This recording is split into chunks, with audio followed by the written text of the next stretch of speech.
Hello बच्चों, नमस्कार। स्वागत है आपका अपने परिवार अंकित एजुकेशन अड्डा पर। आज हम बात करने वाले हैं आपके बहुत ही महत्वपूर्ण टॉपिक के बारे में, जो कि आपका यूपी पुलिस, यूपीएसआई या जहां पर भी आपका हिंदी पूछा जाता है उसके लिए महत्वपूर्ण रहेगा और हर एक एग्ज़ाम के लिए महत्वपूर्ण रहेगा जहां पर ये हिंदी पूछी जाती है। आज हमारा व्याकरण का सर्वनाम से रिलेटेड टॉपिक है। हमने सबसे पहले वर्णमाला को कवर किया है, उसके बाद हमने संज्ञा को कवर किया है और आज हमारा सर्वनाम से रिलेटेड टॉपिक होगा। ठीक है, तो बात करेंगे आज हम सर्वनाम के बारे में। तो यहाँ सर्वनाम होता क्या है इसके बारे में देखेंगे, इसके प्रकार देखेंगे और इससे रिलेटेड शब्द कितना है वो भी देखने वाले हैं। ठीक है, तो यहाँ पर देखेंगे अगर हम शब्द के बारे में, तो पहले तो सर्वनाम जान लेते हैं और ये बात करेंगे हम। ये मैं खुद के द्वारा ये बता रहा हूँ एक्सपीरियंस के साथ। यहाँ पर बहुत ही सटीक जानकारी आपको मिलती है जो कि आपको एग्ज़ाम में सीधे देखने को मिल सकती है। ठीक है, चलिए तो बात करेंगे सर्वनाम की। तो सर्वनाम होता क्या है? जो शब्द या वे शब्द जो संज्ञा के स्थान पर प्रयोग होते हैं। ठीक है, जो शब्द संज्ञा के स्थान पर प्रयोग होते हैं उन्हें क्या कहा जाता है? सर्वनाम कहा जाता है। ठीक है, ये चीज़ तो आप याद रख लेना कि ये चीज़ होता क्या है। ठीक, चलिए इसके साथ साथ आपको एक चीज़ और याद रखना है कि इसमें प्रकार से रिलेटेड और उनके शब्द से रिलेटेड क्वेश्चन बहुत बनता है। तो हमने देखा पहले तो संज्ञा के स्थान पर जो प्रयोग में लाए जाते हैं वे शब्द क्या कहलाते हैं? सर्वनाम कहलाते हैं। ठीक है, अब बात करेंगे सर्वनाम एक विकारी शब्द होता है। हमने पिछले वीडियो में भी बताया था विकारी शब्द 4 प्रकार से होते हैं: संज्ञा, सर्वनाम, विशेषण और क्रिया। जिसमें हमारा सर्वनाम है तो ये भी हमारा विकारी शब्द है। अब इसके उदाहरण से रिलेटेड क्वेश्चन बनते हैं, तो ये देखिएगा कैसे। जैसे राम पत्र लिखता है, तो ये वाला जो टॉपिक है यहाँ पर ये जो पॉइंट लिखा है तो यहाँ राम संज्ञा है। ठीक है, सर्वनाम नहीं है। लेकिन अगले सेंटेंस में हमने लिखा है वह पत्र लिखता है, तो आप ऐसे देखेंगे, ऐसे समझेंगे कि राम की जगह वह का यूज़ किया गया है।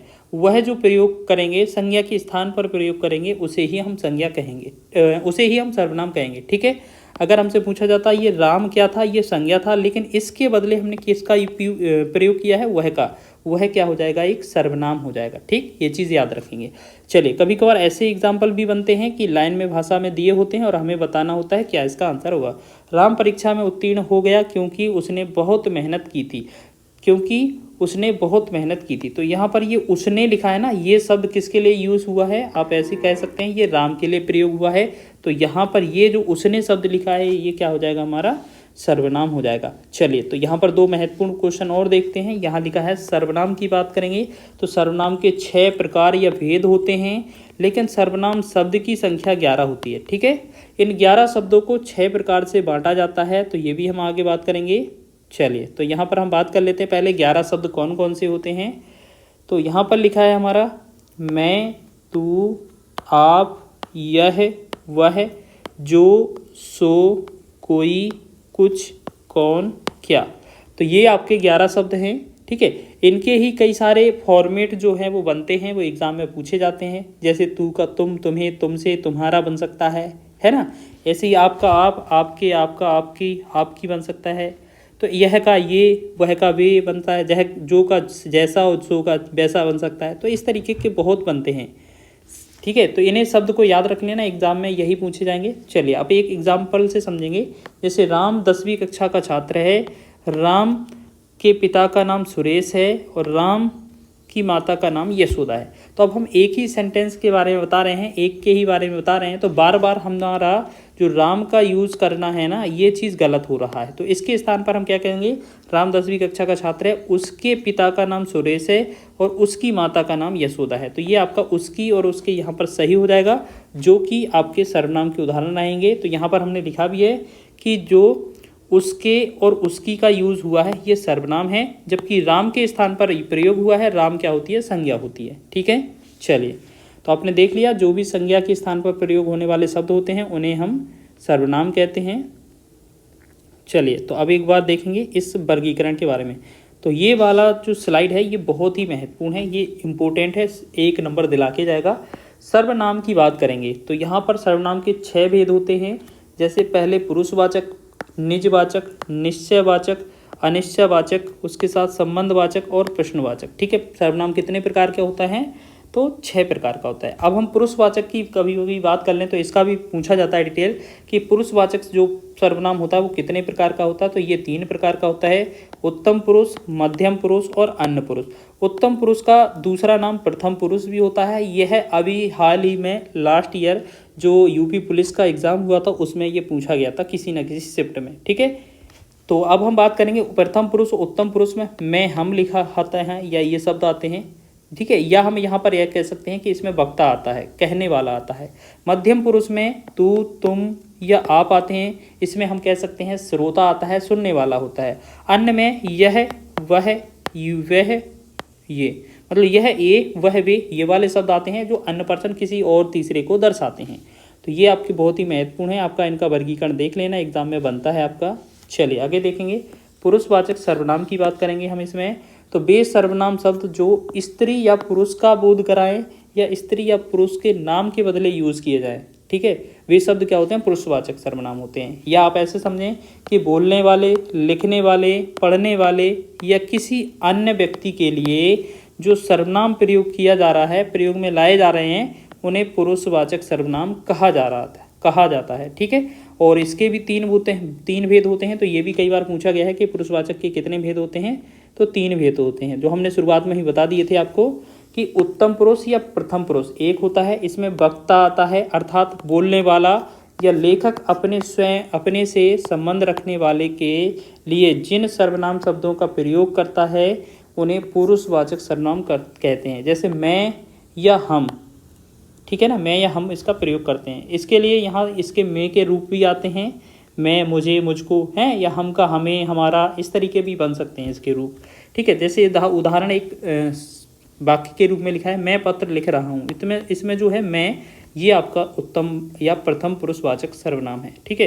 इसमें हम स्कूल जा रहे हैं तो इसमें हम जो है वो आपका प्रथम पुरुष या उत्तम पुरुषवाचक सर्वनाम है, ठीक है, पुरुषवाचक के अंतर्गत आएगा।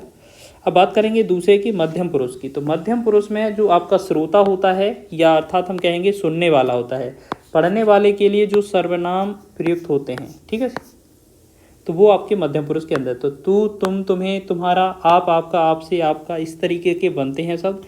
एक नोट याद कर लेना, जब जो आप शब्द है वो सर्वनाम शब्द का प्रयोग किसी दूसरे के लिए हो तब वहाँ आप जो होगा वो मध्यम पुरुष के अंतर्गत आएगा, ठीक है। ऐसे ही कुछ हम इस आपका शब्द का प्रयोग निजवाचक में भी करते हैं, तो वो चीज़ हम आगे देखेंगे। तो यहाँ पर आप देखेंगे, यहाँ पर उदाहरण कैसे मिलता है, तुम अपना कार्य करते हो, तो इसमें जो तुम है ये आपका मध्यम पुरुष हो जाएगा। आप भोजन करें तो ये हो जाएगा आपका आप मध्यम पुरुष, ठीक है ना। चलिए अब बात करते हैं अन्य पुरुष की। तो अन्य पुरुष देखेंगे, अन्य पुरुष क्या है, सुनने वाले होते हैं जो वक्ता और श्रोता को छोड़कर होते हैं। पढ़ने वाले के अतिरिक्त अन्य व्यक्तियों के लिए जो सर्वनाम शब्द प्रयुक्त होते हैं उन्हें हम अन्य पुरुष कहते हैं। जैसे यह होगा, ये हो जाएंगे, वह होगा, वे हो जाएंगे, तीसरे वाले, ठीक है। तो हम बात करेंगे आगे हम बात करेंगे निश्चयवाचक, निजवाचक की। तो निजवाचक की बात करने वाले हैं। निजवाचक सर्वनाम क्या होता है, जिस सर्वनाम से स्वयं अर्थ का बोध हो उसे क्या कहते हैं, निजवाचक सर्वनाम कहते हैं। यानी कि स्वयं का बोध हो, जैसे आप शब्द में होता है, अपने आप में होता है, स्वयं लिखा मिलता है, खुद या आप ही। तो ये 5 ही बहुत ही महत्वपूर्ण शब्द हैं, डायरेक्ट ही आपको ये देखने को मिलते हैं एग्जाम में और निश्चित ही आप इनको बता रहे होंगे। तो आप इससे रिलेटेड एग्जाम्पल देख लीजिए, क्या पूछा जाता है, वह आप खा लेगा, वह आप खा लेता है। तो जो आप लिखा है ना ये आपका निजवाचक सर्वनाम है। आप भला तो जग भला, तो ये आप लिखा है ना तो ये आपका निजवाचक हो जाएगा। मैंने स्वयं चोर को देखा, तो ये स्वयं जो है ये आपका निजवाचक है। राम ने अपनी कार बेची दी, ठीक है, राम ने अपनी कार बेच दी। तो अपनी कार है ना, ये अपनी शब्द, ये जो अपना है ना, अपना, आपने, तो अपनी कार है ना, ये शब्द भी इसी निजवाचक के अंतर्गत आएंगे, ठीक है। और ये जो अपनी कार है ना, अपना शब्द एक जगह और काम आएगा, वो आपका निश्चयवाचक शब्द में भी आएगा थोड़ा बहुत, ठीक है, इसमें ज़्यादा यूज़ करेंगे हम इसको। चलिए अब निश्चयवाचक की बात करेंगे। तो निश्चयवाचक जो शब्द होते हैं, निश्चयवाचक सर्वनाम होते हैं, इनकी बात करेंगे। तो जो सर्वनाम किसी पास या दूर की निश्चित वस्तु या व्यक्ति के लिए संकेत करते हैं तो निश्चयवाचक सर्वनाम कहलाते हैं। जैसे यह जो है पास के लिए प्रयोग होता है, वह जो शब्द है वो दूर के लिए प्रयोग होता है। जैसे आप इसकी उदाहरण देख सकते हैं, जैसे वह मेरी कार है तो वह शब्द हो जाएगा, यह मेरा छाता है तो यह शब्द हो जाएगा। ये सारे के सारे निश्चयवाचक हैं। ठीक है, अब अनिश्चयवाचक की बात करेंगे तो अनिश्चयवाचक जो सर्वनाम होता है जिस सर्वनाम से किसी निश्चित वस्तु का बोध ना हो, ठीक है, बोध ना हो, अनिश्चयवाचक सर्वनाम कहलाता है। ये तो सभी ने पढ़ा होगा। तो इसके लिए कुछ शब्द महत्वपूर्ण होते हैं, जैसे कोई हो गया, कुछ हो गया, थोड़ा हो गया, बहुत हो जाएगा। ये शब्द इसके उदाहरण होते हैं। जैसे यहाँ पर सेंटेंस मिलेगा आपको, कोई आ रहा है, तो यहाँ पर कोई जो शब्द होगा वो आपका अनिश्चयवाचक सर्वनाम होगा।